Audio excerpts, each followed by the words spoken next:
In this video, I reveal the secrets of drawing hyperreal skin.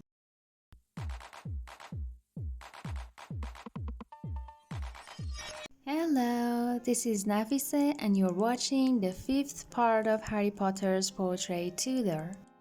First, we have to create shadows and highlights, then fade the boundaries between them as much as possible, which I did in the previous videos. You can use a brush, eraser, cotton, or tissue to fade better. Now comes my best friend, pasty eraser. The pasty eraser is my best friend because it's very useful and whenever I made a mistake, it fixed it. Pasty eraser is great for creating very subtle shadows and a great tool for drawing hyperrealistic skin. Just shape the paste to the size of the desired surface and gently tap on the paper.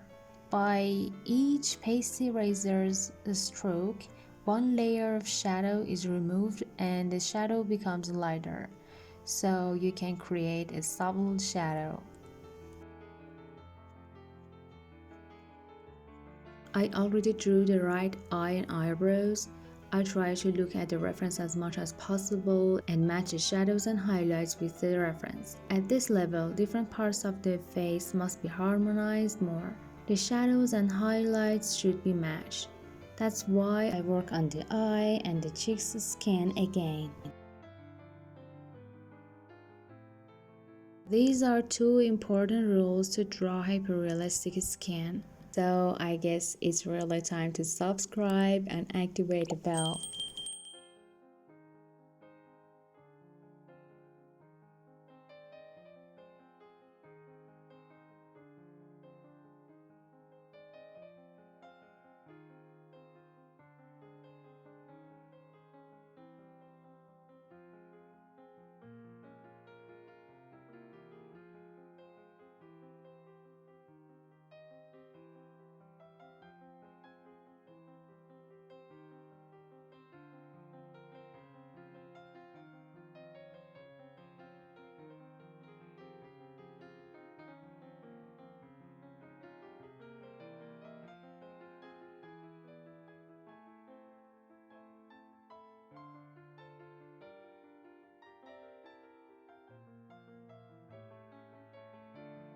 The second important rule to draw hyperrealistic skin is that you should brush a lot.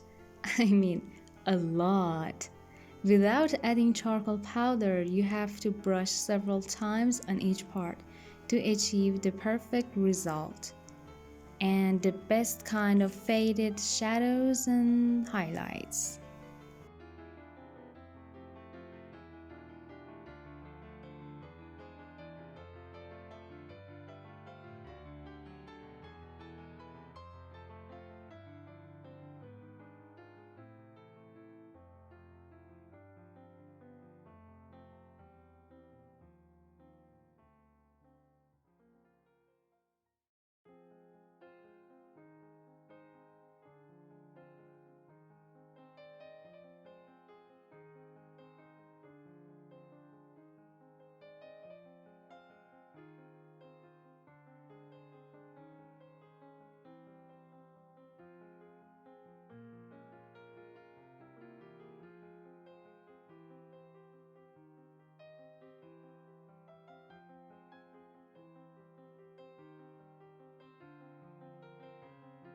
In the next part, I'm going to draw hand and clothes and finish this portrait. So remember to subscribe and activate the bell. I'm so happy that you have been with me so far.